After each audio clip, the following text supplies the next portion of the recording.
8 থেকে 80 সকলের প্রিয় একেন বাবু বক্স অফিস কাঁপাচ্ছেন।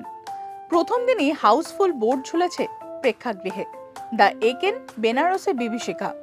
প্রথম 3 দিনেই ছবিটি বক্স অফিসে 1.5 কোটির উপর ব্যবসা করেছে।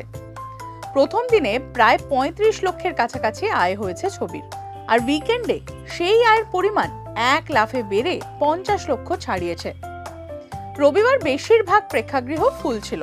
সেদিন আয়ের পরিমাণ আরও বেড়ে দাঁড়িয়েছে প্রায় 80 লক্ষর কাছাকাছি। প্রযোজনা সংস্থার তরফে জানানো হয়েছে 2025 সালের ওপেনিংয়ে সর্বোচ্চ আয় করা ছবি এটি। পর্দার একেন বাবুর কি মত? আপনারা যেভাবে ভালোবাসা দিয়েছেন তাতে আমরা আশ্বস্ত এবং আমাদের বিশ্বাস বেড়েছে আরও। এই চরিত্রটাকে যে এত দর্শকরা ভালোবেসেছেন, এই তো এমনিতে খুব ন্যাগিং আর কি, খুব মানে যেটা বলে সেটা বলতেই থাকে, এটা করতেই থাকে। আমি বাই নেচার ওরকম না। হ্যাঁ, আমি ন্যাক করি না বা এটা, ও অনেক খোলা মনের মানুষ। আমি ব্যক্তিগতভাবে খানিকটা রিজার্ভ একেনের সাথে যদি কম্পেয়ার করি, এবং ও অনেক পজিটিভিটি একেনের মধ্যে আছে। একেনের মধ্যে অনেক ছেলে মানুষই আছে। আমার সাথে একেনের মিল একটাই আছে যে আমি দেখেছি যে আমিও লাইফকে খুব সিরিয়াসলি দেখি না। আমি sincere about everything happening around me, but আমি সেই লাইফটাকে সিরিয়াসলি সবসময় গম্ভীরভাবে ডিল করা, এই তো জীবন, এই হ্যানা ত্যানা নানা রকম, ওইটা আমি করি না। ওটা একেন বাবুর মধ্যেও নেই। উফ, এই এসিটা চলছে না কেন? ওটার ফ্ল্যাকচুয়েশন আর তোমার মুড সেম সেম। কিন্তু যাই বলো, আমাদের জুটিটা দারুণ। একে অপরের বেটার হাফ। এবার এই এসিটারও বেটার হাফ খোঁজা যাক। খুঁজে পেয়েছি।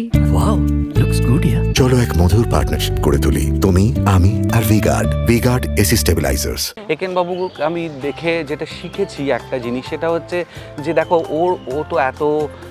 ও তো একটা মানুষ, ওরও তো নিশ্চয়ই সমস্যা আছে, কিন্তু ওকে সবসময় দেখবে হাসি খুশি, ওই একটা লোক। তো এইরকম অ্যাকচুয়ালি পসিবল যে জীবনের সমস্যাও কিন্তু হাসি মুখে ডিল করা যায়। তার জন্য মানে খুব গম্ভীর হয়ে জীবন কাটানো এইটা নাও দরকার হতে পারে। একেন বাবু গোয়েন্দা হিসেবে একেবারে অন্যরকম, তবুও তাকে সাদরে গ্রহণ করেছেন দর্শক।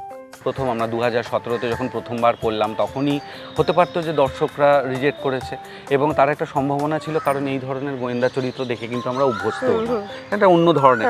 এবার সেইটা যখন ক্লিক করলো তো করলো। মন খারাপ থাকলে অনেকেই একেন বাবু সিরিজ চালিয়ে দেখেন। পর্দার একেন বাবু ওরফে অনির্বাণ নিজে কখনো দেখেন? না, আমি আমার করা অনেক কিছুই প্রায় দেখি না। মানে অনেক কিছু দেখলে মানে আমি ইভেন তুমি আমার পরিচালকদের বা ইউনিটে আমি কোনো শর্ট দিয়ে গিয়ে মনিটরও দেখি না। হ্যাঁ, মানে একদমই যেটা করি, ডিরেক্টর যদি কিছু বলেন যেটা নিজে একটা অনেক সময় বুঝতে পারি যে না এটা ঠিক করলাম না, তখন আমি বলি এটাকে আরেকবার করতে পারো, কিন্তু গিয়ে মনিটর দেখার আমার অভ্যেস নেই। প্রিমিয়ারে দেখো? প্রিমিয়ারে দেখি, প্রিমিয়ারে তো দেখতে দেওয়া না, সবাই এসে এত ছবি তুলতে থাকে। হ্যাঁ, দেখি খানিকটা, কোনোটা ভালো, কোনো কাজ পার্টলি ভালো লাগে, কিন্তু মানে ও নিয়ে কথা না বলাই ভালো।